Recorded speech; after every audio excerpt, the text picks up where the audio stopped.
Con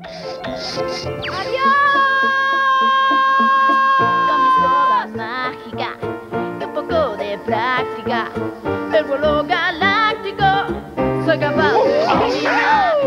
Y me pongo en órbita para ir a buscar mi nuevo hogar. Soy la más simpática, también soy maléfica.